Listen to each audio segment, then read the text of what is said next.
Your kids could get free or low-cost health coverage from Medicaid or CHIP. Even if you've applied before, they may be eligible now. Kids up to age 19 are covered for checkups, vaccines, dentist visits, hospital care, and more. And if they already have Medicaid or CHIP, remember to renew every year. Visit insurekidsnow.gov or call 877-KIDS-NOW. Paid for by the U.S. Department of Health and Human Services. Bugs crashing your pack's party? Whether they've got paws or sneakers, your pack deserves a home that's protected from pests. That's where Wondercide comes in. Plant-powered protection made with steam-distilled natural essential oils that actually work. It kills and repels fleas, ticks, mosquitoes, and ants without questionable ingredients or overpowering smells. Safe to use around kids and pets when used as directed. Lab-proven to work fast. And proudly made in the USA. We offer sprays for pets, people, homes, and yards. Plus, spot-on treatments, collars, and even shampoos. Whatever your pack needs, we've got it covered. Founded by a pet parent looking for a better way to protect her dog Luna, Wondercide's now protected over 21 million lives and counting. You might have even seen us on Shark Tank. Go to Wondercide.com and use code WONDER20 for 20% off your first order. That's WONDER20 at Wondercide.com. Wondercide. Protect your pack with plant-powered Wondercide today.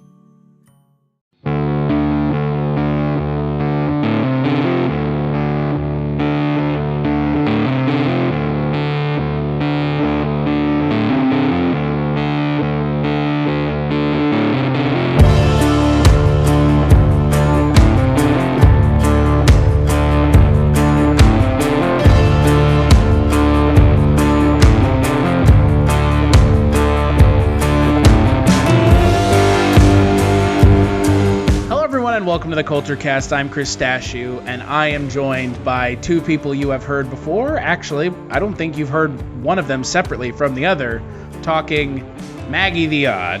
Hello. And the co-host of the one-season show, and Scary Stories We Tell, and award-winning screenwriter, and Maggie's best friend, Jess Byard. That last one's the most important. That's why I left it. That's why I left it at the end. And to be fair, Maggie is also an award-winning director and animator for the same thing. That's true. I know. Yeah, award-winning director Maggie the Odd. Sorry. Oh, shit. yeah. We're gonna throw these all out. I mean, we need to be one-to-one parody here. So you can hear the authenticity in that title. I mean, hey, you both won the award, so you know. It wasn't like co-winners. It's you. The award, do we? But on this episode of the Kulturecast, we are going to be finishing out Indian Cinema Month with a look at Dilwale Dulhania Le Jayenge, otherwise known from here on out as DDLJ.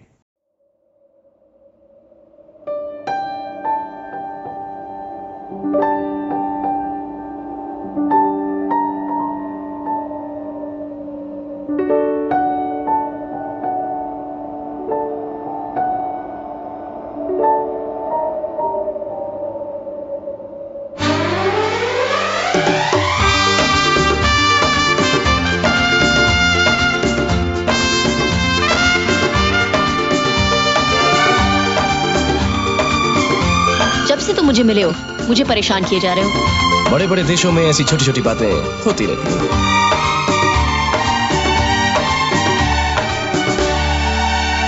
अगर ये तुझे प्यार करती है तो ये पलट के देखेगी। पलट।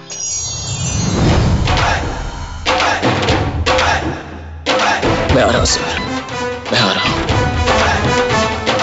तुम मुझसे प्यार करती हो? सबसे ज्यादा। मुझ पर भरोसा है? खुद से ज्यादा।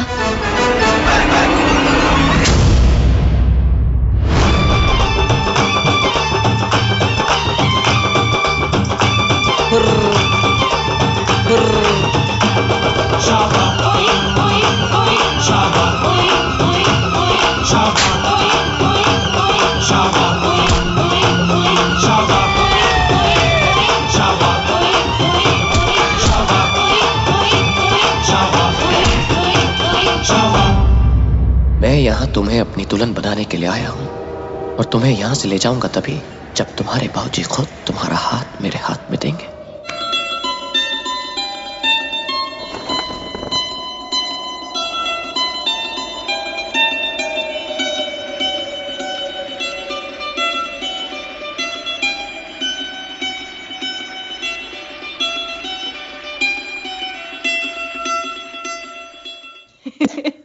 So, the film is directed by Aditya Chopra, produced by Yash Chopra. It stars Shah Rukh Khan, otherwise known as SRK. It also stars Kajol, Amrish Puri, Farinda Jalal, and Satish Shah, along with an actor that's already shown up once this month, Anupam Kher, as Raj's father. The film stars Shah Rukh Khan and Kajol as two NRIs, otherwise known as non-resident Indians, living in London. Raj's family is very liberal. Simran's family is very conservative, and they meet, fall in love, and then this is a very long movie. Just like all the other movies this month, there's a lot going on. So just know that it's a very non-traditional, traditional love story that kind of broke the mold of Indian cinema in 1995. And it's been showing on screens for the last 20 years in Mumbai. Yes, that's a real thing. Look it up. So let's talk about the movie. Maggie, I guarantee you this is the first time you'd seen it, because I don't know how it couldn't have been, frankly, because I think it's the first time for all of us. What did you think of your first viewing of DDLJ? Oh my gosh. It was an event of a movie. But, oh my gosh, it's just a really sweetheart story, and it was a lot of fun. I'm familiar with Bollywood movies, but you're right. This is the first time for me watching this, and it was a hoot. It was, as we like to say, a hoot. Yeah, maybe a hoot and a holler, but definitely a hoot. This owl gives two hoots straight up. What about you, Jess? Obviously, yes, this was my first time seeing it, since technically this is only my second time watching Indian cinema for this podcast and in general. And yeah, again, like with Robot, and I'm just continuously surprised and kind of just impressed at how all of these movies manage to be 3 hours plus, and yet I'm not bored for any of it, and especially in a genre that is not. I mean, this is a romantic comedy for, you know, it is 100%. Yeah. We know it's a very simple story, romantic comedy. Which is not at all my genre. I don't really ever enjoy them, but this I thought was fantastic. I thought that the leads, everyone in it is super charismatic, but the leads are fun. They're great to watch. They're both super cute. And I kind of had a good time watching, what's his name? Our good friend Amrish Puri, otherwise known as Mola Ram from the Temple of Doom. Yeah, and like that last sequence, I thought he was like going to straight up rip that guy's heart out for a minute. Yeah, he had the stare going. Like, all right, Kali Ma, let's go. To be fair, though, Amrish Puri kind of always has the stare going. I know, it's so good. It's like a perma stare. But we get to see him sing and dance. I know, and it was great. That was a treat. For a minute. So this is the first time I'd seen this film. Again, now I think this is my 5th or 6th Indian cinema film, I want to say. But I mean, the ones that we've been watching this month, outside of the ones that I had already seen, which was only Robo beforehand, we had been kind of watching the quote unquote, like the tenets of the Indian cinema movement. I mean, these are the pillars. I mean, maybe not Robo, but from a, from like well, yeah, I agree, for a number of reasons. But DDLJ, obviously Sholay. I mean, these films are the pillars of Indian cinema, especially a film like DDLJ that's been in a theater for 20 plus years, which is impressive to say the least. I mean, I can't think of another film that's been sitting in a theater for 20 plus years that still has people consistently coming to watch it. We could talk about Rocky Horror, but that doesn't that doesn't count in the same way, because they're not showing Rocky Horror every day. This is constantly being played every day at a movie theater in Mumbai, the Maratha Mandir Theater. So with kind of all of the kind of important stuff out of the way, this film is amazing. I mean, I sat down last night at midnight to watch half of this movie. I ended up watching the whole thing. I was up until 3:30 in the morning watching this film.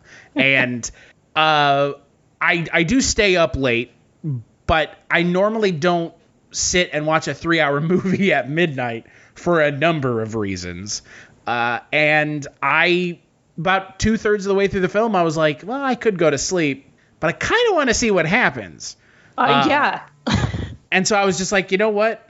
Fuck it. I'm just going to sit and watch the whole thing. And like both of y'all have already said, everything about this movie is amazing, from the music, from the musical numbers, which are, I would say, the best musical numbers that I've seen in a Bollywood film so far. To, Shah Rukh Khan and Kajol they're perfectly cast, obviously. Shah Rukh Khan is now, one of the highest paid, most popular actors in Indian cinema, and it goes to show why in this film. But yeah, this movie should make you feel embarrassed to watch American romantic comedies, because they don't put in half of the effort that this film did. And that just, again, to your point, Jess, just goes to show Indian cinema, again, I said it before this month, I'll continue to say it, it is doing things with cinema that are so unique and yet so endearing that I've fallen in love with Indian cinema by watching all of 5 movies. Absolutely. Well, and it helps that that they actually took their culture and doubled down on it. They didn't look to Western culture and what was successful. They would pick and choose, but the fact that it's steeped in all of that culture. Your kids could get free or low-cost health coverage from Medicaid or CHIP. Even if you've applied before, they may be eligible now. Kids up to age 19 are covered for checkups, vaccines, dentist visits, hospital care, and more. And if they already have Medicaid or CHIP, remember to renew every year. Visit insurekidsnow.gov or call 877-KIDS-NOW. Paid for by the U.S. Department of Health and Human Services.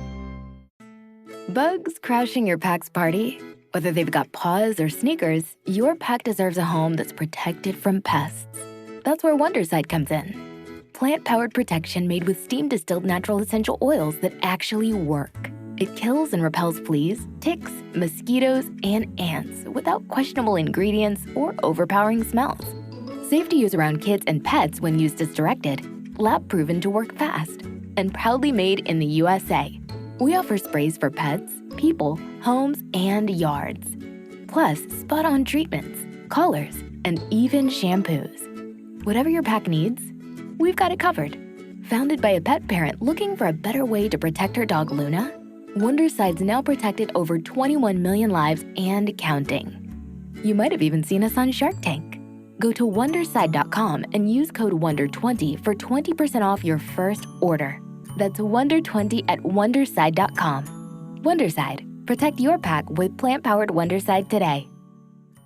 Culture, and it's so fun. And even the dance numbers are just they're so wildly large for what a small production this would have been in the end. It's fantastic. I think, one of the things that struck me about this movie, and this, remind me again what year it came out? 1995. 1995. So this movie, and I think that it has a lot to do with the cinematography and how they will frame people at times, but there's all throughout, I kept getting just hints of classic 80s style, and that's guaranteed they're close. B, I got a lot of just sort of air of classic Hollywood in how it was filmed and how, there's a specific scene, I think, and it's where her father and Raj are talking, and her father is more in the forefront of the shot. And I don't know, there's just something about that I immediately felt like I was watching something from 1943, where it was just this really nicely framed, sort of closely shot, but also still kind of gave you that nice little touches of seeing the background, because obviously you want the scenery, the backgrounds, the sets in these, and all of Bollywood films are fantastic. It does feel like a film from the 90s, to your point. But it, like you said, though, Jess, it does do a lot of stuff that I wasn't expecting, if that makes sense. I mean, there's a lot of serious stuff going on in this movie, and there's a lot of cultural progressivism, but also understanding your culture, because that's kind of if this were an American film, you would have had the character of Raj steal Kajol away. Right. Or Simran. I keep calling her by the actress's name, but Simran is the character she plays. You would have had him steal her away. And in this film is 3 hours because the last hour of this film is the character of Raj refusing to steal her. I mean, they spend an entire hour. I mean, that's the thing about Indian cinema that I think I've been really appreciating is these, like, I don't need to see a sequel to this movie because I have gone on a legitimate journey with these characters from the beginning of the film all the way to the end. Like you said, Jess, this film's 3 hours long, but I don't feel like they wasted a single scene, and every scene built upon the previous one. Right, and that's which how made it so good. And that's how I felt about, Robot. It was the same thing where I was like, at any point, I don't know if it's, if it's cultural storytelling differences, if it's the, inclusion of the musical numbers and just, all the kind of outlandish things that we see. But for some reason, when, there are plenty of American and, Western, I guess I should say, movies that are 3 hours and some long that I like, but they always have points in them that I feel like drag. And like you said, like I feel like I know these characters. I feel like these people are, these actors are the people in the movie. I think that at least for me, especially when it comes to watching foreign film, it's easier for me to kind of jump into the world because since I'm not a native, I don't speak the language. I'm not judging so much on the actual, I guess, delivery of lines and things like that. So it doesn't take me out of it. So I feel like I can get more wrapped up in the characters. Plus, reading the subtitles, I think, does also force you to pay a certain more amount of attention than you would be otherwise. As I say, you can't exactly watch foreign cinema on your phone. And I think we're all... Oh, I'm sure you can. I'm sure we're all guilty of that. I know I am, but, like, it's impossible to watch these films. Let me rephrase it. It's impossible to watch these movies and understand what's going on and fully appreciate the dialogue and the character building if you're on your phone. And I honestly think that might actually become the new excuse for why people don't watch foreign cinema. Is they can't do something else at the same time. And it's like, why are you even watching fucking movies then? Like, why are you, if you're going to put something on, pay attention to it. I mean, I'm not trying to be a dickhead or anything, but I mean, as we all are guilty of it, like, I'll put something on in the background that I've seen a million times, but if I'm watching something new, I tend to give it more attention. But with something like this, you have to give it your full attention because otherwise you will literally have no idea what's going on. Well, it's just so engaging. Otherwise, I was thinking about it more so since Just brought up the classic Hollywood 1940s like vibes that it gets. It reminds me a lot of Dr. Zhivago and Lawrence of Arabia, right down to the intermission at the halfway point. But they were so epic in scope, but it was a real like kind of intimate window into these people's lives for this duration of 3 hours. And you're right, it stacks really well on top of each other to escalate the storyline so that by the time that the crazy buildup happens, like you're standing up and rooting for the character, even though like he's getting the shit kicked out of him. It's like, oh, that's sad though. Excuse me, it wouldn't be an Indian cinema film without brutal violence at the end. But he made getting the shit kicked out of him look good. Like, well, and then he kicked the shit out of them in like pseudo kung fu, like martial arts. Oh man, yeah. And that's he even did like the kick when he was on the ground. Like when he's on the ground, he kicks the guy again to keep him on the ground. I was like, this is straight up martial arts. Yes. Where did this character learn this in the last 3 hours? By the power of love, Chris. Oh, okay. It's the same way he learned how to play piano. Oh, that scene was so good. That's my favorite scene in the entire movie. Absolutely. The what's that song called? Ruksha Odil Diwane. It is it's comedic, but not overly comedic, and it's a hell of a bop. I think all the songs in this movie are actually.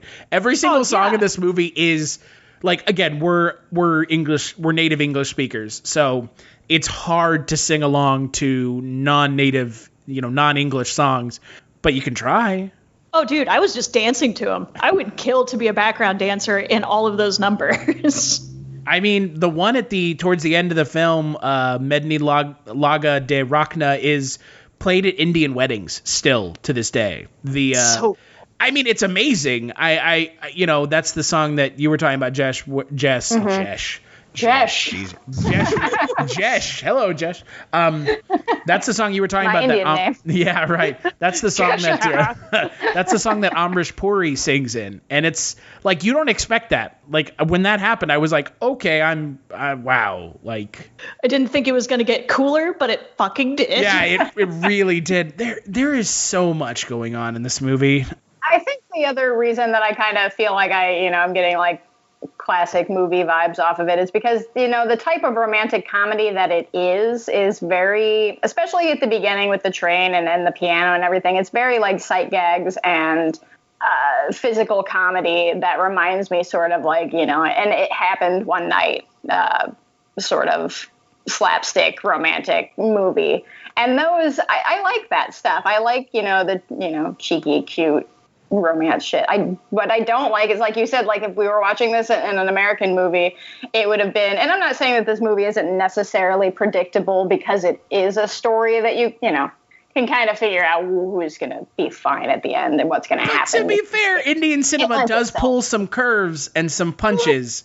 And it really sometimes decides to just upend the apple cart at the end. Yep. So, but it is a romantic comedy, and the rule says that they have to end up together.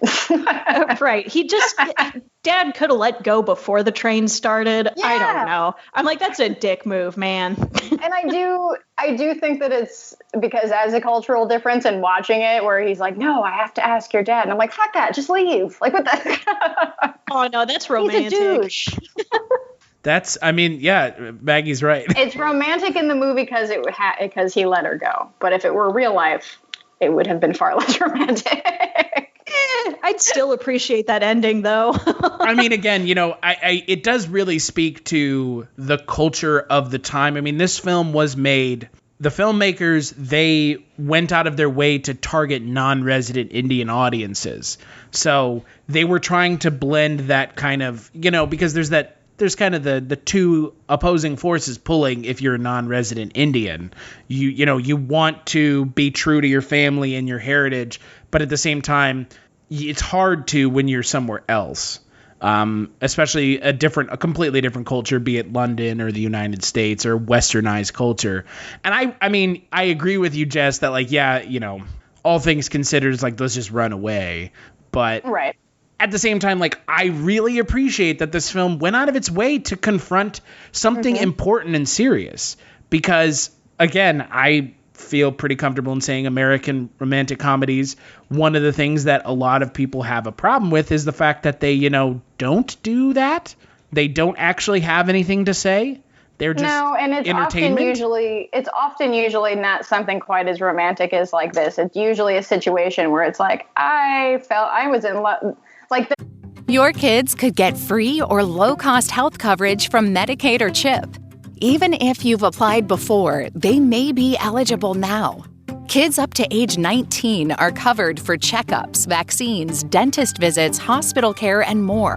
And if they already have Medicaid or CHIP, remember to renew every year. Visit insurekidsnow.gov or call 877-KIDS-NOW.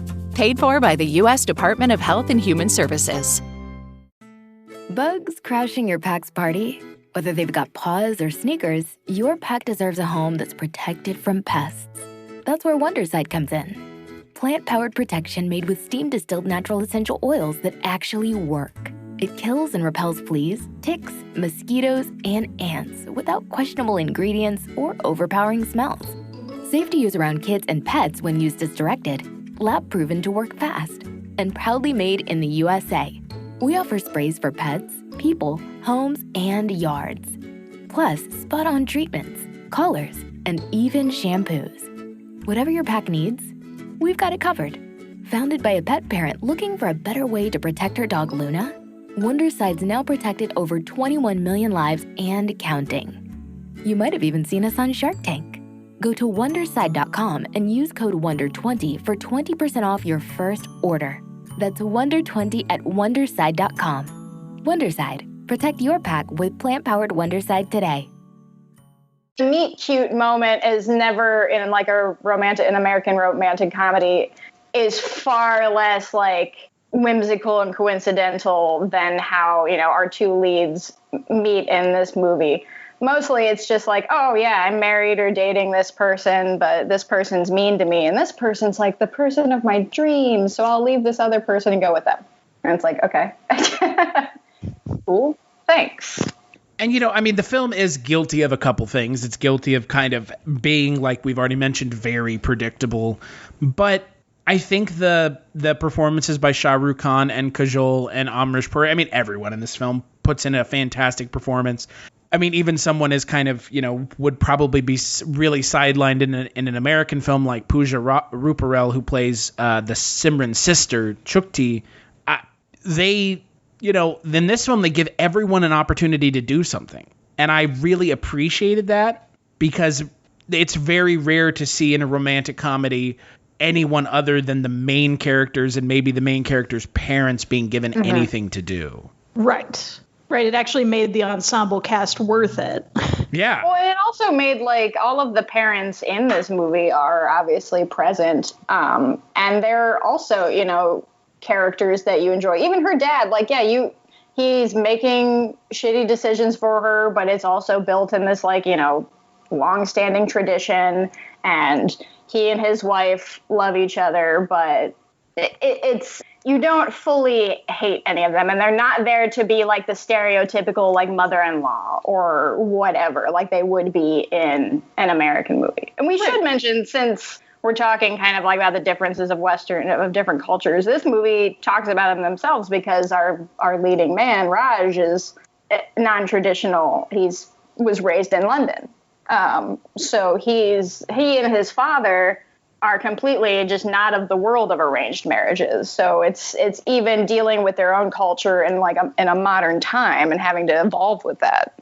And then you have someone like Amrish Puri who, like you've already mentioned, refuses because he idolizes and kind of puts on a pedestal Punjab where he's from, so much so that he can't, it takes him until essentially the final frame of the film to overlook and kind of change a little bit and see that, yes, Punjab is not the end all be all.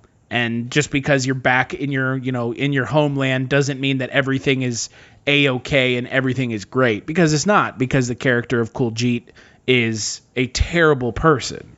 Yes. Well, he's like the Brahm. Like when him and his friends come in, I was like, okay, Beauty and the Beast, I got you. Yep. No, I just appreciate the whole entire standoff that Raj had with her father at the very end, where he's like, no, he knows what will make you happy. Like totally playing into, if this is the cultural aspect that you're going to die on, if you value this more than your daughter's happiness, then I understand where we stand. Right. But the fact that he was like up to the end, getting slapped back and forth with slaps that sounded like cannon fire, like that's pretty noble. But to be able to just speak back and be like, this is different from what I would see as important, but I know that's not how you think. Mm-hmm. I mean, and especially after having, getting the just shit slapped out of him for a good 10 minutes before he even gets to go off on that spiel. Oh, definitely. He was willing to just get slapped around and then head out. And, it is kind of interesting to watch a romantic comedy that isn't westernized. I mean, it's westernized to a point. I mean, I would say they spend about half of the film in a Western setting, and then the other half they spend it in Punjab and India. But it is interesting, again, because, Jess, you and I watched a Indian cinema sci-fi film that still felt very distinctly Indian. It did, yeah. Yeah. And then you watch this film, which the cultural aspects that they're talking about feel distinctly Indian. And the way the characters interact with each other is distinctly Indian. And I appreciate that because not that I would ever have been worried, but there is a kind of concern that when you make a genre film, you may lose some of your cultural identity in making that film to kind of tailor it better to the genre as opposed to tailoring the genre to your cultural background. Mm-hmm. Well, and I mean, you also see that in there's a big difference because I don't know how the, how marketing and stuff happens over in Bollywood, over in like the Indian filmmaking world, as far as like overseas stuff, because I know that especially for like American movies and big budget like Chinese blockbusters and stuff like that are often made with a Western point of view in mind, because they're trying to capitalize on as much, audience as they can. That doesn't really feel like it's the case at least with the movies that we've watched. I could be, I don't have a wealth of knowledge as to other Bollywood and Indian cinema, but for this, it seems like they've taken the, standards of movie making and storytelling, and, every story is non-original to a point. So, I mean, they do a really good job of, like we said, this whole thing it feels like a much more cohesive and full movie that you're actually getting something out of, because it's so deeply entrenched in its culture. And like you said, it's trying to say something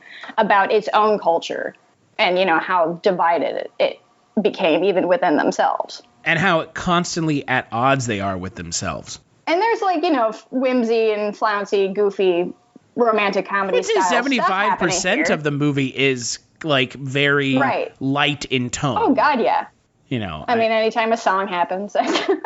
Yeah, every scene with them in Europe is pretty, for the most part, with Simran and Raj, are pretty kind of over the top and kind of fanciful reality. I mean, there's a song that essentially is sung between the two of them where Simran is drunk the entire time. Yes. I love it. Gosh. It's great. It's like a full musical number while the characters are both drunk. Well, and again, an American movie, they would have slept together. Yeah. And but they don't. In this one, he was like, no, seriously, I can't. Like, you're going to really regret this, because, as even when we were watching Robot, which was far more, based in a non-reality than this movie is, they still hit that point where he rescues the girl from the fire, but because he brings her out and she's not wearing any clothes, that's like just as worse because of her honor. And it's just, I do like seeing those things that like creep up even in the middle of all this goofiness, where it's like, no, this really matters though. I cannot do this. And again, I mean, I like that that's part of this, because again, like I had mentioned before, this film was made to appeal to what one would consider, if you live in India, maybe a more progressive group of Indians. These are the NRIs, the non-resident Indians, who are watching, going to another country and watching their culture change with the country that they live in. And I appreciate that the film doesn't lose that, because it's a very easy slope to go down, to lose kind of all of the important stuff that makes your culture important. And I really appreciate that the film is like, no, we're going to talk about this. Because like you said, Jess, if it was an American film, half of the stuff that happens in this movie wouldn't have happened, because they're like, it's not important. They just want to see like dick and fart jokes and possibly nudity. Right. And exactly. And unfortunate, really. Yeah, because at the end, like, there really feels like there's nothing to be gained in a standard romantic comedy, because it doesn't feel like there's any real consequences of anything happening. I'm not sure you could make an American romantic comedy or a westernized Western American comedy rom-com for 3 hours long. Like, I feel like you'd go crazy. I don't know. I think it's possible. I just think the way that it's successful in this is because of the pacing. It keeps it fresh throughout, where you get the slow buildup with why they're in love and how this all goes down and like why he's pursuing her so like hard. But because it's interlaced with musical interludes, with just like shenanigans, or like cutting back to seeing these little interactions with everybody else, I think it's plausible. It's just they don't waste time in going through where it's like, we need to get this far by this point, but we need to make sure that we establish this is the type of relationship that they have. So by the time you actually get to the hard-hitting stuff, you've been through that journey. I think for a U.S. audience to be able to get around that, I mean, honestly, it was pretty monumental when Lord of the Rings came out and they were like 2 hours long. Now every movie is 2 hours long, but a few of them are successful in making that time not slog on. It's just they're so secure in their identity, and I'm sure that the marketing team behind this were way happier with an artistic project that represented Bugs crashing your pack's party? Whether they've got paws or sneakers, your pack deserves a home that's protected from pests. That's where Wondercide comes in. Plant-powered protection made with steam-distilled natural essential oils that actually work. It kills and repels fleas, ticks, mosquitoes, and ants without questionable ingredients or overpowering smells. Safe to use around kids and pets when used as directed. Lab proven to work fast. And proudly made in the USA. We offer sprays for pets, people, homes, and yards. Plus, spot-on treatments, collars, and even shampoos. Whatever your pack needs, we've got it covered. Founded by a pet parent looking for a better way to protect her dog Luna, Wondercide's now protected over 21 million lives and counting. You might have even seen us on Shark Tank. Go to Wondercide.com and use code WONDER20 for 20% off your first order. That's WONDER20 at Wondercide.com. Wondercide. Protect your pack with plant-powered Wondercide today.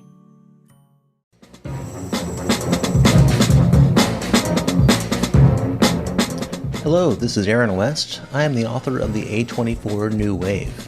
In this book, I look at A24's output and I make the argument that we are in a new wave movement right now. A24 plays a major role. This book has a supplemental podcast where each episode is a brief conversation about an A24 related topic, whether an actor, director, or even a genre. As I continue research for the book and conduct interviews, I expect to record podcast episodes with people involved with the company. You can find the podcast at cinejourneys.com or wherever you find podcasts, and we are proud to be members of the Someone's Favorite Productions podcast network. Their culture well, while still having all of those little points that other people would be able to relate to, just by having a simple story. Because it's nothing like crazy different from any other romance like storyline we have seen, but the fact that it was so genuine and they went like full force into every single number that they did and every moment, they didn't waste time. I think it's plausible. I just think it can't be a big company that's behind it. Well, I think the other question is, do American audiences as a whole care as much? Do they have a stomach for a 3-hour rom-com? Like, do they care? Hey, man. Do they care? Like you said, Jess, do they care about going on this journey? I don't have a 3-hour American one. Oh, I'm going to bring up Dr. Zhivago again. That was a 3-hour romance movie, and it was awesome. But romance and romantic comedy are different. Fair. I feel like Dr. Zhivago is more of a romantic epic. Well, right? I'd say that this would qualify.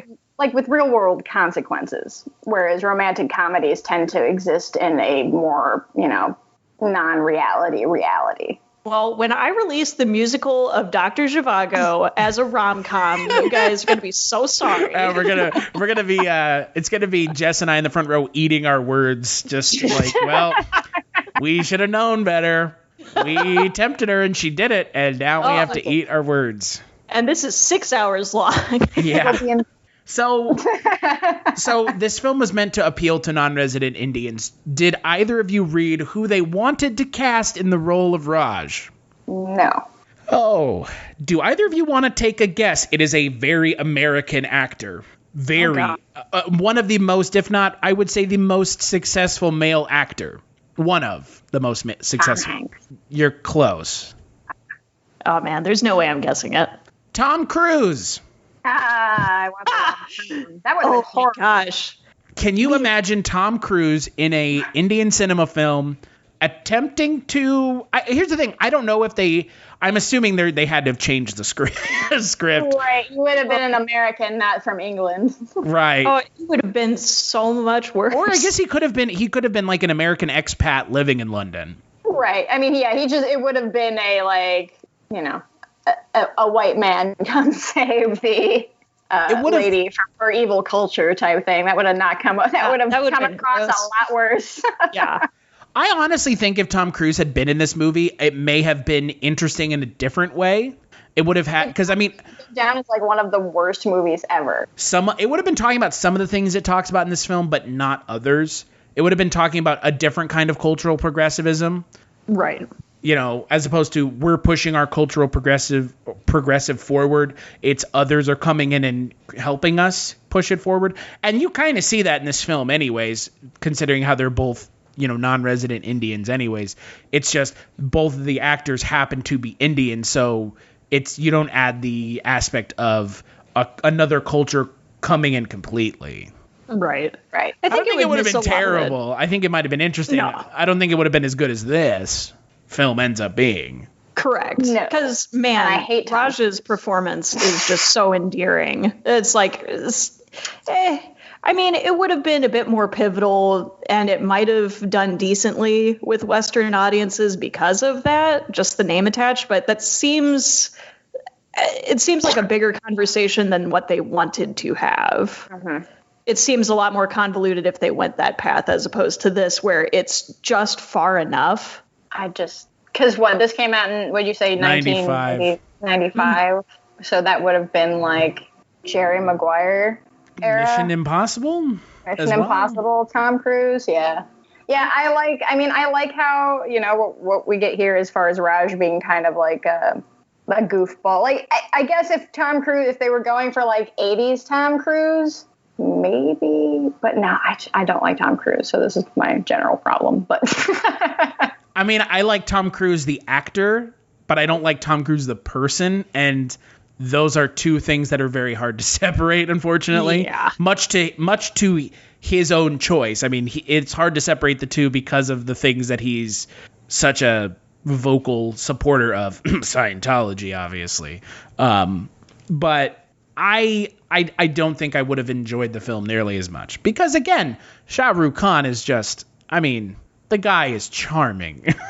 Yeah. He is charismatic, and he's got enough charisma for the whole room and then some. Right. Well, and the deliveries, the way that he pulls off the dance numbers, it has that perfect energy to it, where it's like, yeah, this is goofy as hell. Like, the first part of the film, I really wanted to hate him. I really, really wanted to. But the church scene happened where he's watching her pray, and then he asks about it, and then he goes back and he's like, hey, just could you give her whatever she wants, please? It's like, crap, I love this guy. Yeah, when he's like he doesn't know how to do the cross, so he just gives him a thumbs up. Like, it's cool. Yeah, I know. And then it comes back at the end, like,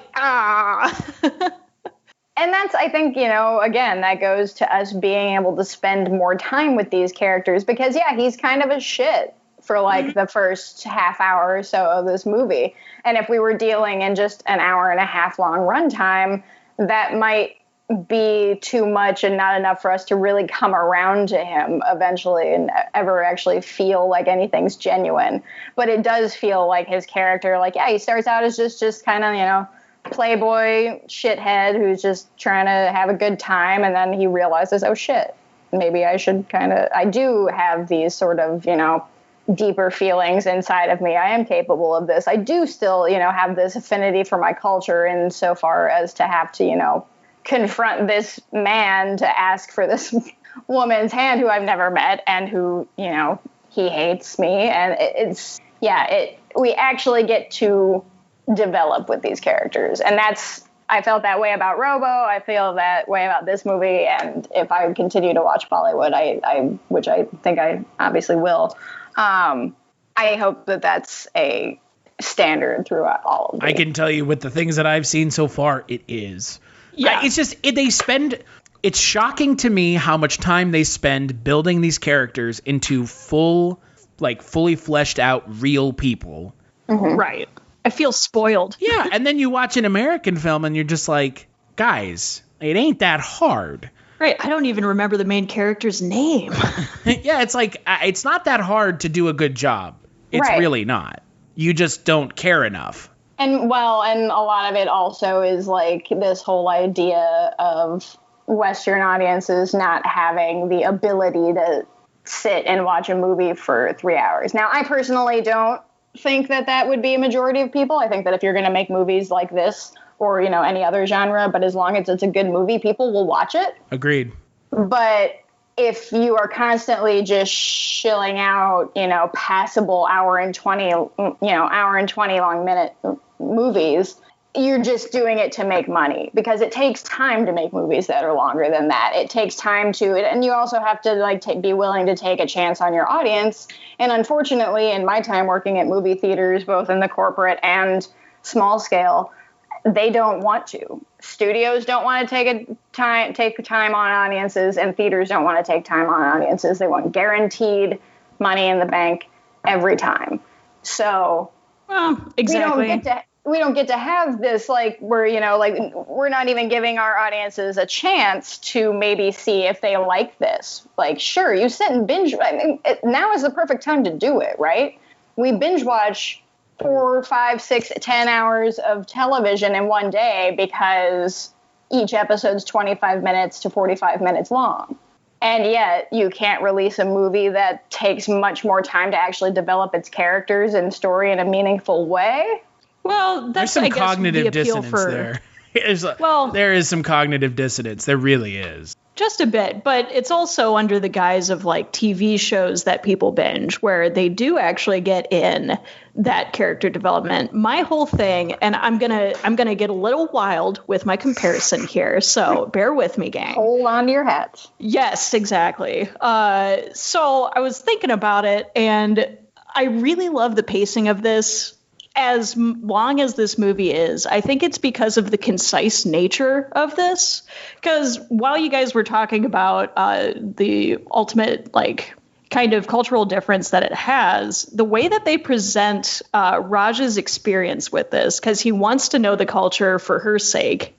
And so as he's going through this, after lying and getting into this family, every small interaction is essentially him learning more about the culture and how to approach these people, and ultimately respectful, even though he lied to get there. It's still shady, but the thing that I was thinking about was my big fat Greek wedding. No, I get that. I can see that. I would say that that's a pretty apt comparison, and you know what?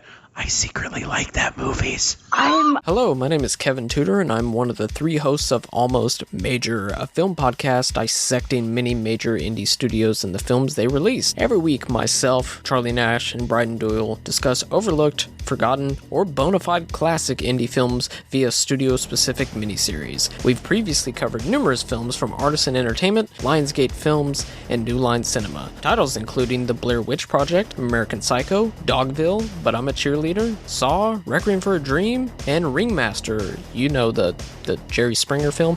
Anyways, we have a fun time every week, and we hope you will join us. Subscribe to Almost Major wherever you get your podcasts. Now proudly a part of the Someone's Favorite Productions podcast network. I'm lightweight a huge fan. I like that movie. Exactly. And I think it's for the same reason. Here's this guy that doesn't know dick all about Greek culture. Mm-hmm. And every interaction with her family, which it reinforces the fact that we do have an ensemble cast with people with multiple different personalities and approaches to this culture. And he is constantly getting spoon-fed all of this information as our conduit. So we get to understand, they don't know what a bundt cake is. How wacky. But I think they do that in just as successful of a manner, where you get to see his interactions and him understanding, no, I can't run. Mm-hmm. I want to get permission, because that will make her feel a lot less like a piece of shit for just being all right, bye. Right. And it would make, it avoids any kind of further conflicts down the road that would then, be otherwise kind of goofy things that happen. Yeah. Right. You want to start off on the right foot, and he makes that effort. And with my big fat Greek wedding, I think it is that inclusion of that more, not necessarily an ensemble cast, but just a bigger cast, with these sort of really rich side character actors. Or just characters, but that we get to actually fall into a world, as opposed to a standard rom-com of boy meets girl at coffee shop, and then series with their of tropes surrounding them. series of, we don't like each other because we're so different from each other. Oh, but then something cute happens. Oh, then we're mad at each other. Oh, now we're married.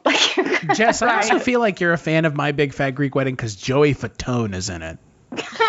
Not my favorite. It's not JC Chazé, I know. It is not JC Chazé. But it is still one part of NSYNC, yes? Yes, the E and no, the Y. Yeah.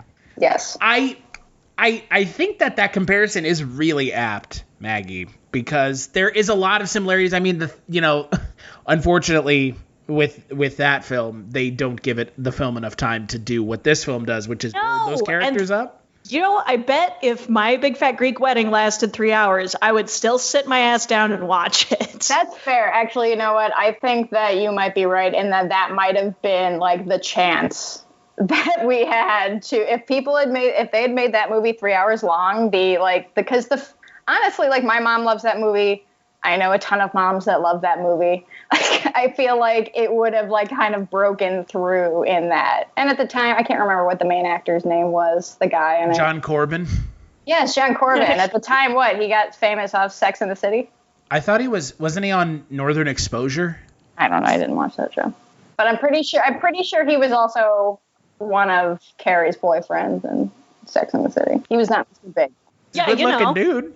But that was my line of thinking, because as I was watching this, I was picking up weird vibes from movies that were made in the 60s, 70s of US culture, because it was so cheesy at first. And the more I thought about it, I was thinking about the other movies in my life where it's I'm going to hate this movie, whatever.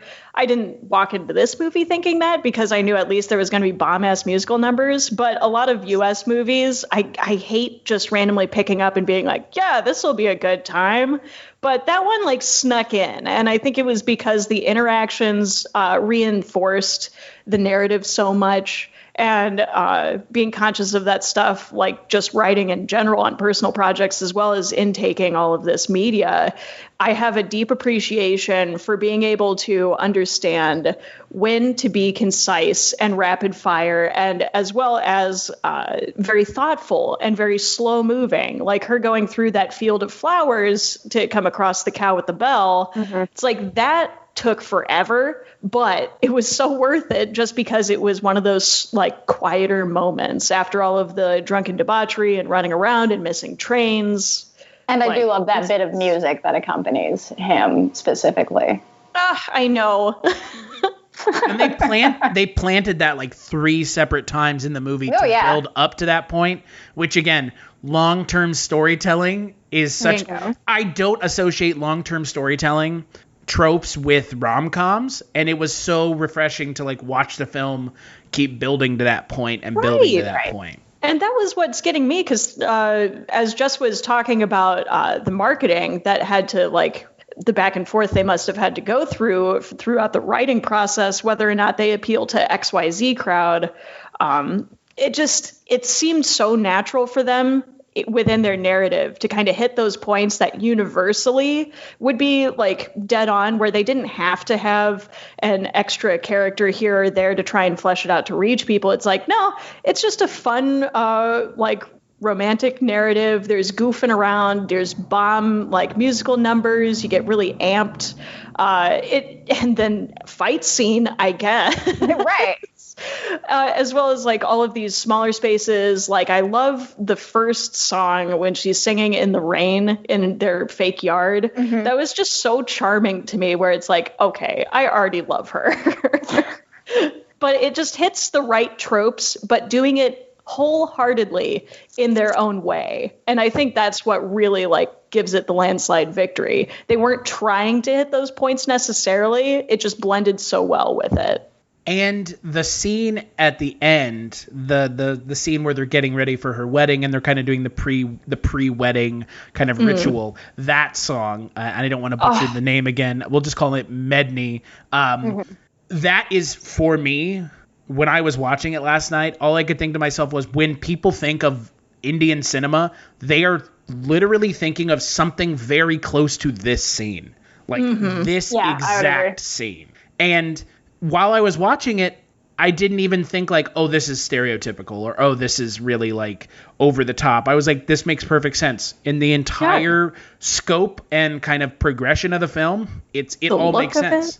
Yeah. The look, everything. I think for me, and again, I am a Westerner raised on Western cinema who, after starting the podcast and having dipped my toe into foreign cinema early on, have kind of gone full bore into a lot of foreign cinema and realized that foreign cinema, realized like I was like some sort of fucking wizard, like everyone else didn't already know this, that foreign cinema really does things that American cinema refuses to. I realized that this film, for me, of the Bollywood films, the Indian cinema films that I've watched so far, this is like the quintessential Indian cinema film. Like, it has everything that I want. I mean, Sholay, I guess you could go in the same direction and say that it's the quintessential Indian cinema film, but I think that this is... You mean Indian Nightmare on Elm Street is not the quintessential? Mahakal? No. I haven't watched it yet because I haven't been able to get the subtitles to sync up yet, which is unfortunate because the opening of Indian Nightmare on Elm Street is exactly like the opening of Nightmare on Elm Street. Amazing. I'm just gonna watch it without subtitles. Including the bum bum bum bum. Oh wow. They have it, but it's like a very kind of it's an homage. It's an overt homage without going so close that they're like, now you have to give I forget who does it. Whoever does the theme, Charles Bernstein. Yeah, they're like, you don't have to give him money. You're close enough. you're close, but not so close that it's infringing on like the kind of the trademarked or copyrighted. Like Reanimator and Charles Band basically using Psycho but changing just it. Yeah, exactly. I mean, that's the thing about Indian cinema is once you realize that there are not only Indian cinema versions of Western films, like there's Indian Jaws. It's called Aatank. And like Jess mentioned, Indian Nightmare on Elm Street or Indian Silence of the Lambs. And then that's kind of the door that opens into the Indian cinema because it's easy for us Americans to watch something we kind of already know. Right. And then you dip your toe into something that's like this, where it's like, I know rom-coms, I just don't know this kind of rom-com. True. See, I was a little spoiled. Growing up, my family was very much involved with foreign university students coming in since my dad worked there. And we would house them until they found like a place to live or their semester was up, whatever, depending on the case. So I got a great exposure from a lot of like different cultures, but my favorite was my first major exposure to Chinese cinema, where it was the sweetest girl, super quiet, but she always wanted to be like the cool American every now and then. So we got into horror movies and I showed her, I think we watched like The Conjuring or something that came out recently. And we get to the end and she sits there and she's like, no, this is too happy. And she looks at me and she pulls up all of her pirated movies from China. And of all things that we watched, it wasn't something overly depressing, but she showed me Mr. Vampire. And that was one that I was not expecting to really get behind an. Hello, this is Chris Haskell from They Live by Film. For those that don't know us, Adam, Zach, and I, we built a podcast over the last 2 years that's a combination of film discussion from 3 very different perspectives, as well as industry interviews with the leaders in boutique Blu-ray and 4K community. We started with Deaf Crocodile, but over time we've been lucky enough to speak with Arrow Video, Severin, Mondo Macabro, Vinegar Syndrome, Radiance, Indicator, most of the OCN partner labels. It's been a blast. You can find us wherever you podcast, and also actually recently as part of Someone's Favorite Production Podcast Network. We hope to see you online.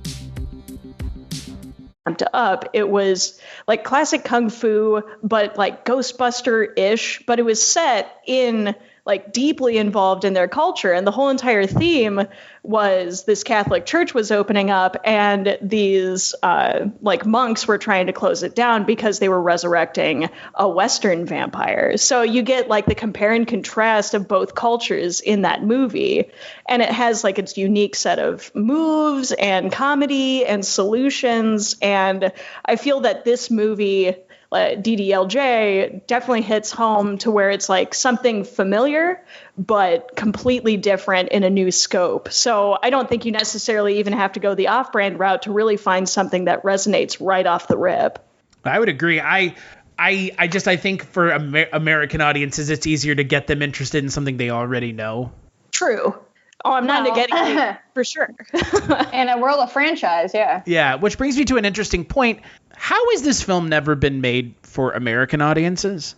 It's kind of weird, right? I guess it kind of has. I guess it has. Maybe it's just not. I don't know. I've never. I would be so sad that the music isn't the music in this film. I'm not familiar enough with that genre to really know, but I'm sure. But as far as like the story, we've seen it in, all manner of romantic comedies. It's effectively a Romeo and Juliet without, tragedy. It's just, you're poor, I'm rich. Oh no. I honestly feel that the U.S. goes through flavors of the month when it comes to ripping off different cultures. Right now, we're kind of on a big Japanese kick where it's like they've been redoing animated movies from Japan, and every now and then they kind of coast over to another thing. I think the U.S. for like the bigger budget stuff, it's either very introspective, like what we have with the Marvel movies, or it's whatever's popular with demographic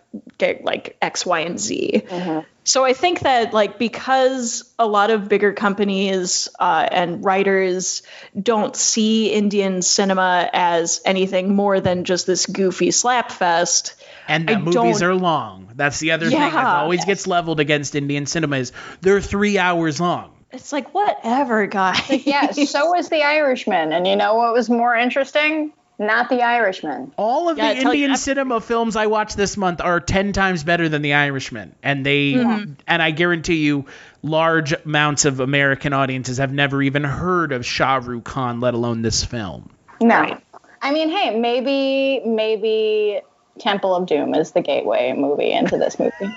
Yes, if you like Temple of Doom, let me tell you about this romantic comedy. If I had a theater, I would do a double feature. Temple of Doom and this movie. Would you play this before or after Temple of Doom? After. You got to loop them in. But yeah, I would have to do it after because, I got to settle everybody in, get their drinks, get them nice and buzzed. But we have to do the like Rocky Horror treatment to DDLJ because come on. Which, by the way, it actually gets at that movie theater. So I'm sure it. I would have such a. Can we just get tickets? Oh yeah, that's right. We can't leave. We can't leave the country.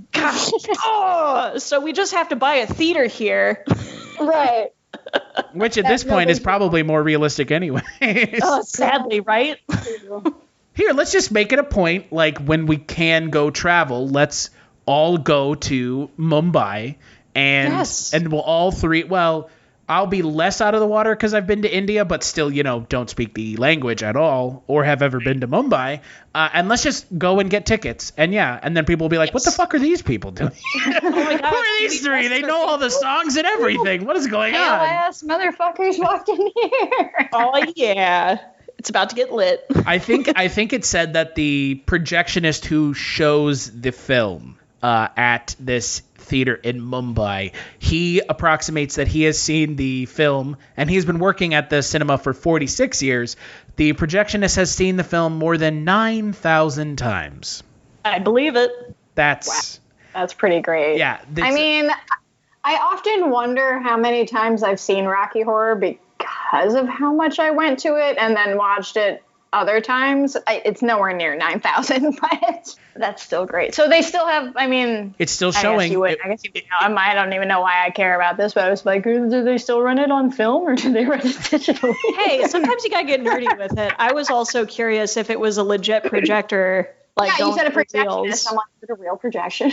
It probably is. See, we take Three Guys podcast on the road. Yeah, exactly. Yes. So what actually happened with this cinema in Mumbai is in February of 2015, they stopped showing it, but then they started showing it again because people were like, no, we want to go see this. Yeah, I'd be that person being like, no. So as of the roller rink. As of March 16th, 2020, which I don't need to talk about the significance of that date for anyone who's living in 2020 right now. That's like, the film had been showing for 24 years straight, otherwise known as 1,251 weeks. Wow. That's insane. Hella impressive. How many hours? Well, let's do 9,000 times 3, so 27,000 hours. Honestly, that should be a reoccurring trend. I would love for theaters just to play one movie. We play it forever. You come to this movie theater, this is all you see. Yes. Even if it says something different on the marquee, you're seeing the same movie. I find it kind of funny when we talk about this kind of post movie theater shutdown due to the pandemic. You see movie theaters that don't have new movies to show. And the drive-ins totally play old school stuff. Yeah, it's they're showing Ghostbusters. Well, they could play old school stuff, except they just play things that were released within the last 5 years. Right. Well, yeah, but I mean, like here in Ohio. I mean, there's movie theaters here that are showing like Ghostbusters and stuff to try to get people to show up. Right. And it's super a cheap one. Well, and that's the other thing about like showing, like retrospective sort of movies is like some of that shit is so expensive to license now. And especially since there's like, there would be more of a demand for it. I'm sure that they are. Like, there's a reason Dawn of the Dead is never played at any like convention or marathon or anything, because it is horrendously expensive to license for some reason. There's no standard, but generally in order to license a movie to play at your theater, it's going to cost you anywhere from like $400 to $1,000. But not Ghostbusters, apparently. No, Ghostbusters is probably on the cheaper end. I mean, you said like that, The Big Lebowski, Rocky Horror, like a lot of that stuff that plays. And it really is dependent on the studio and the catalog and who wants to be, a giant dick. Yeah, that's fair. But then you have this film that's been showing for 24 years. So... yeah, they seem like pretty cool people. I mean, Shah Rukh Khan talks about this film as the film that made his career, and this is the film that made him a star. And he said in an interview that it changed the entire scene for romantic comedies in the 90s. And I can't speak to that latter part, but I would agree with him that this is the film that, for all intents and purposes, kind of vaulted him into the stardom that he has now. I mean, him and Kajol, the actress who plays Simran, would work together 4 more times, and they would be known as the most loved on-screen couple in India. And I think that their rapport back and forth is realistic and believable. Mm-hmm. And that, I mean, the back and forth between your two leads really is the kind of whole thing that these kind of romantic comedies are built around. And if they don't have any sort of believable charisma between the two of them, you're not going to be invested in the movie. And right. I mean, it just goes to show the interplay between the two is so strong that they would end up to go on to make 4 more movies together as recently as 2015. One of them came out. Jeez, that's awesome. The one thing I did have an issue with, and I don't know if either of y'all noticed it, did either of y'all notice how old Shah Rukh Khan looks against his dad, who is like only 8 years older than him? I was confused. Like, it took me a minute to realize it was his dad. At first, I thought they were just like, I don't know. I was like, that's not his dad. There's just a weird joke is happening here. I'm like, oh, wait, no. Wait, hold on. I thought he was just his friend for a minute, and I was like, yeah. Well, and then his mom was also she died when he was a kid. Yeah. So they had maybe he was just a really young dad. So Shah Rukh Khan right now is 54, and Anupam Kher, who plays his father right now, is 65. So they're 11 years apart. It was just it was the one thing that kind of took me out of the film, because all I could keep thinking was like, that guy doesn't look like his dad, it looks like his brother. Yeah, that's like his older brother. And like, that's such a small complaint, but because of how big of a part his father plays in the film, it was kind of hard to overlook it. True. Because he just looks, it's just like, dude, that guy looks like your friend. He doesn't. Hello and welcome to Tumbleweeds and TV Cowboys. My name is Hunter. In this podcast, I'll be joined by a different guest each week to discuss a classic Western movie or TV show. I've been a fan of classic westerns for as long as I can remember, and in recent years they've become very nostalgic for me. I love the aesthetic, the tropes, and I love seeing different filmmakers' takes on them. At their best, they're incredibly entertaining, rewatchable, and some of my all-time favorite movies are westerns. We'll mostly focus on Western movies made in Hollywood, but we'll also be covering spaghetti westerns, and one thing I'm very excited to get into are Western TV shows. I've got some amazing guests coming on the show, film professors, historians, and podcasters. And Tumbleweeds and TV Cowboys is part of the Someone's Favorite Productions podcast network, and many guests on the show will be from other shows on the network. Thanks for listening. Look like your dad. Like, that's like... It's your friend. Yeah. Dadder face. But Farida Jalal, who plays Simran's mother, I think for me is such an interesting character that we don't get to see in a lot of rom-coms.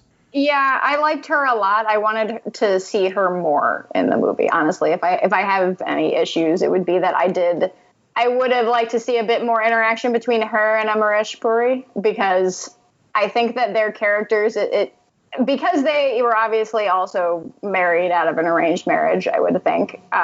One would assume. She goes on this whole kind of speech to her daughter about how she never wanted her daughter to have to be like this, and she would vow that, she was going to let her live her own life, but then she realized that, women aren't even allowed to really make promises, because once you're married, you don't really have any authority over anything, and you don't have any authority.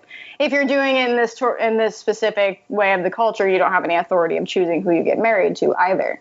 And sometimes it works out, and sometimes, obviously, I would think more often than not, it's not, a truly happy marriage.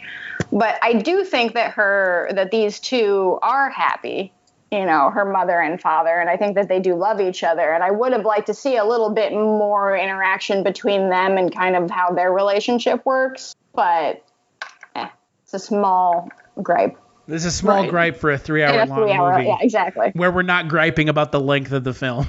No, honestly, we would sit and watch plenty more. I would have liked one or two more songs, I think. Yeah, even if it was just slapped at the very end, like our 90s movies where we get a music video at the end, please and thank you. Exactly. All through the credits. Yeah, I need to see a musical number about the movie I just watched. I mean, I would have given another 2 hours to this movie. just give me some more. Like, that is the thing about this movie that I do appreciate. And Jess, we kind of talked about this when we talked about Robo. It does give the characters a story arc from beginning to end. But in this film, unlike Robo, I did want more of the characters. Mm-hmm. Or maybe it's just I wanted more of Shah Rukh Khan and Kajol's interplay. Which, I mean, apparently there's 4 other movies and each one is probably 3 hours long. So there you go. Yeah. Our wishes have been granted. Yeah, exactly. I just go watch one of those movies or all of them. Or just rewatch this one. I'm totally going to rewatch this one. I mean, the music in this movie alone. I mean, dude, so boss. I know, like we talked about the music a lot this month because, again, while it might be a stereotype, it is true. Indian cinema has a lot of music, which I appreciate because, again, they're all bangers for the most part. Yeah, they're really good. And I want this album on my MP3 so that I could be jazzed every day. Yeah, I mean, some of these songs are, not some, all of them are really good. The music in this film versus something like Perindo, which we talked about in the last episode, where the music kind of got in the way towards the end. I never felt like the music got in the way in this film, and it honestly felt like the music was always there. There just wasn't any vocals sometimes. It was just the music was just kind of waiting to swell back up and kind of insert itself back into the film, which we didn't really see in some of the other films this month. Definitely cohesively fit. I absolutely love that there was no need for a transition or a big musical number. It was fit so well. And considering so many of these smaller scenes that happened in between carried that same energy, it was perfect. Flawless. And the other thing, and Jess can attest to this, I think it also makes a huge difference that, we had the subtitles for the songs. Yes. We did not have them on Robo, which is bummer. Sad. Or Perinda or Sholay. None of the films I've watched this month have had subtitles during the music. Oh, that sucks. That would destroy my experience. It totally does, because you assume, and clearly rightly so when you're watching something like this, that the plot, well, while the plot may not be moved along by the music is integral to the character building. I mean, yes, but as an opera freak, that would destroy so much of it for me, because the lyrics alone, they were so much fun. Like the drinking song was so perfect because of that. It carried the attitude. Yeah, you know that, they're drunk and shenanigans, but the way that they delivered the lines, it was a great back and forth. I agree. That stinks that you didn't have the subtitles for those. And I will also say that unlike American cinema, where audiences get bent out of shape when actors aren't singing their own parts, in Indian cinema, they seem to just not give a shit. Hire the people that know how to sing and let the actors act. Right. Well, you don't have to be a triple threat. It's fine. Right. Well, and they had such a good charismatic delivery on it. Like I said, everything that needed to be over the top was in such a way where it blended over a bunch of the stuff that would come off as janky typically. Because, throughout the movie, I noticed it's not the same person that's singing and dancing, but the high energy performance of every single number was just perfect. I agree. I do think that these songs actually, like the dubbing used for them, are a bit more seamless than they were in Robo. I noticed it more in Robot, but it's not a problem. It doesn't matter to me. I don't need the actor to be everything. No, because we've seen what that means in American cinema, and in American cinema we get something like Johnny Depp's serviceable version of Sweeney Todd, or Russell Crowe completely cocking up Les Mis. I was totally thinking about that. I still have yet to watch that. And that is like my one reservation is it's like, I know the music. I don't want to watch the music being butchered. Yeah. It's also a 3-hour long movie. Well, that's fine. Once again, I sit through operas pretty regularly. Jess can attest that most of the time she walks down and it's probably something long as fuck. True. To be fair, we as Western audiences wouldn't know if they were butchering the music, to be fair. We might, I guess. The theater kids would I was going to say, Maggie comes from a much more artistically inclined family who actually care about shit like that. Except for I'm sure my parents hate Les Mis, but well, yeah. I mean, your mom and your uncle are classically. Yeah, my mom and my uncle are classically trained, and my father and my mother still do choir to this day. Mom, Chris, for context, she was in the Cleveland Orchestra, so she was pretty top tier. They even got a Grammy one of the years that they were in. But they can respect the fact that there's an authenticity behind that, but they also know the reality behind performances like that. I always love hearing my mom complain about operatic singers, and it's like, well, you don't scream like that. Like, nobody screams like that. And have you tried singing while laying down? It's almost impossible. So finding ways to kind of skirt around those issues, everybody's so freaking stiff when they're delivering their lines, because it's that is technically such a ridiculous piece to sing. You have to be able to bridge the gap to make it that authentic. And that's where you get the theater kids who are diehard. No, whoever's doing the acting must do the singing as well. But it's I don't know. You guys are super squad. I don't mind if somebody is dubbed over so long as it doesn't look like a crap dub. You mean like in Bohemian Rhapsody? I'm still avoiding that. I would avoid it like the plague or the pandemic. Take your pick. Yeah, right. Either way, I'm avoiding both. Yeah, it's not good because it's someone doing what, you're talking about, which is them being dubbed over. But we all know Rami Malek can't sing, and we also all know that Rami Malek can't sing like Freddie Mercury. Yeah, that's a lot to ask of one person. If he came right out of the gate with high energy and dubbed over, maybe, but Well, it's also that weird quandary of dubbing over a real person. You're meant to play a real person. I think that's also one of the bigger failings with something like that is when you're playing a fictional character, it's easier to dub over because you're not familiar with the voice. You get to make that character your own. Exactly. You're not stifled with trying to imitate somebody exactly. Yeah. But I mean, it works in this film. I mean, even to the point where Amrish Puri starts singing, which I think for me is probably one of the top 5 moments of this film. Because the way the camera fools you into thinking it's someone else, and then you realize it's Amrish Puri. And again, like Jess has been mentioning, and like I mentioned at the beginning, he plays Mola Ram in Temple of Doom. That is the only thing I had ever seen him in. And seeing him in this film, I think I texted it to you last night, Jess. I was like, it's weird seeing him with hair. Yeah. It's completely foreign to me to see Amrish Puri with hair because, again, when he's only known for one thing in the States, which is Mola Ram, a bald villain, I was like, oh, okay. I think the thing that endeared the film to me the most was Amrish Puri's character. I almost might even go on a limb and say that the film is as much his story as it is their story. Yes. I mean, he opens the film. That's true.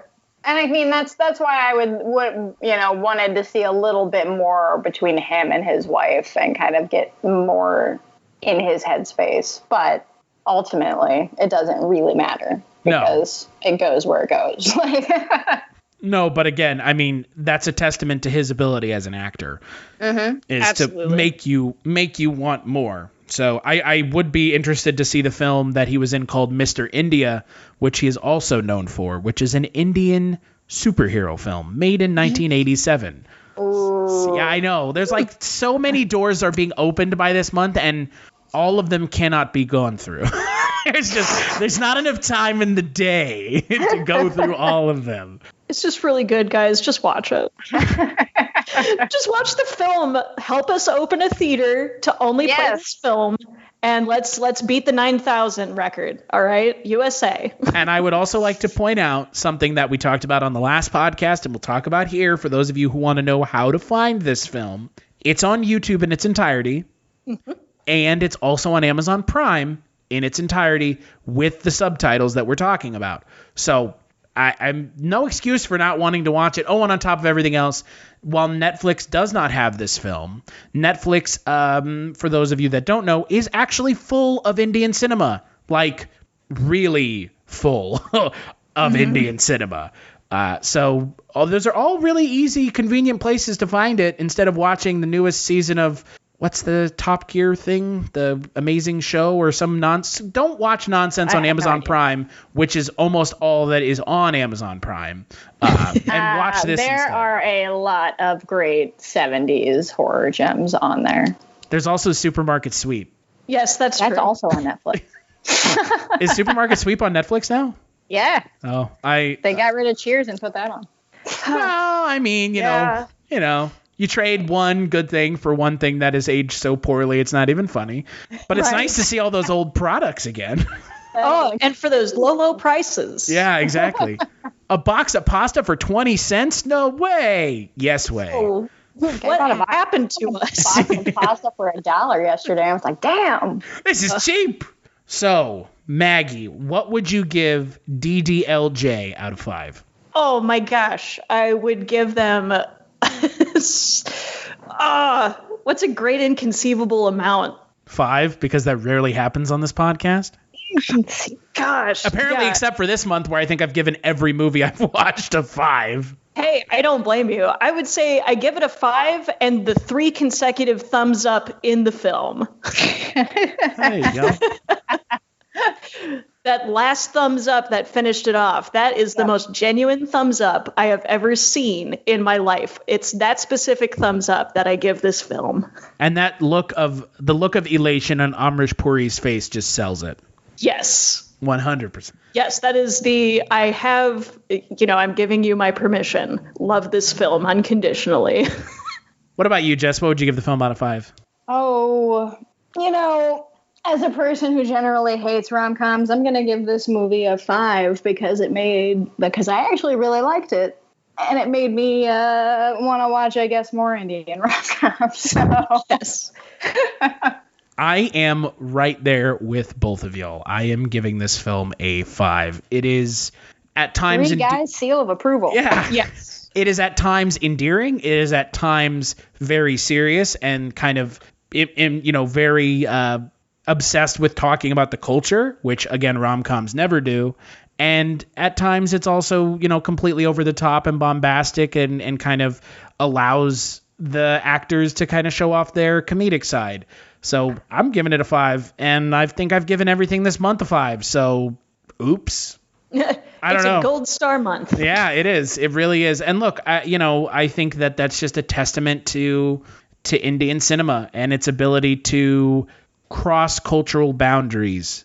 Because I've had an issue in the past watching foreign cinema and having a hard time following along, and I don't think it's the filmmaker's fault. I think it's partially my fault and partially just cultural, lacking or misunderstanding. And I have had none of that this month. Aside from some of the things we mentioned, Jess, when we talked about Robo, which are some of the maybe more cultural intricacies. Right. But this film does a good job of kind of setting those all out on the table for you to understand. So, yeah, I would give it 5 all the way. So that's it for Indian Cinema Month. Let's talk about what we're going to be talking about next month on the Kulturecast. Ah, for God, Don. What is this man saying? What is this man doing? What in the hell's the matter with you? What is this man's name? My name is Igor Stravinsky. Hi there, I'm Harry S. Truman. I'm Don Corleone. They call him Fletch. Fletch, F. Fletch. He's good at defending himself. Better tie your shoelaces. Oh! Disguising himself. And getting himself into trouble. Well, it be Fletch. Go ahead. Make my day. He's a reporter. There are no tags on these mattresses. Who's about to write the story of a lifetime. Will you kill me? Sure. If he lives. Thanks a lot! There isn't a woman he can't charm. Can I borrow your towel for a sec? My car just hit a water buffalo. A question he won't ask. You and your wife are currently alive, I take it? Drop your shorts and bend over, Mr. Babar. A risk he won't take. Probably feel 100% Moon River. To get to the truth. Well, looks like you two have a lot to talk over. We'll just catch the last 10 minutes of Dynasty. Universal Pictures presents Chevy Chase as Fletch. My hero. Welcome to it. That's right. Next month, we are going to be talking about an actress and her films in a very specific decade, thanks to our good friend Father Malone. It's You've Never Seen September, and we're talking about Gina Davis in the 80s. Yes, it's oddly specific. And yes, there aren't very many films, actually, that she did in the 80s, but they are very well known. And on the next episode of the Kulturecast, we are going to be talking about one of my favorite films of all time, Fletch. So yeah, we're going to be talking about Fletch on the next episode, and our good friend from pulpserenade.com, Cullen Gallagher, will be joining me to talk about the film and probably to talk about the book, since I know he had mentioned he wanted to read the book before the podcast, so hopefully he reads it. If not, I've read it, so we can talk about it then. Until then, where can people find you, Maggie? Probably just Instagram, because I have no life, but I am Maggie the Odd on Instagram. And I guess on YouTube, too. There's not much going on, but by all means. What about you, Jess? You can find me on Twitter at writer Jess Byard. I pretty much post everything that I do there. But if you want to hear Chris and I together talking about things not movie related, you can hear us on our podcast, The One Season Show, where we talk about television that lasted one season. And you can hear us at Scary Stories We Tell, our podcast, where we dive into paranormal, true crime, and all matter of unexplained, interesting things. And I guess you can find also on Instagram all of those things that I just mentioned. And you can find Maggie and Jess hanging out in Akron, Ohio, enjoying that sweet, sweet Ohio air. Yeah, it's sweet. Riding on their Goodyear tires. Yeah, those I'll stand by. Yeah, those haven't. Akron hasn't smelled like rubber in a long time. But the city of Akron's Twitter has some mad clapback. Oh, it sure do. Some mad clapback. Hey, you can't like fight a city that already hates itself. Now you're just taking cheap shots. Yeah. As for me, you can find me on Twitter at casualty_Chris. And as always, you can find the podcast on Twitter at Kulturecast and at Kulturecast.com. We're also on Patreon, patreon.com/Kulturecast. If you want to kick a couple dollars our way, that's great. If not, hey, I totally get it. Times is hard, as they would say. I think Helena Bonham Carter said that, actually. Times is hard. Times is hard. And big thanks to Maggie and Jess for joining me, and we'll catch you on the next episode.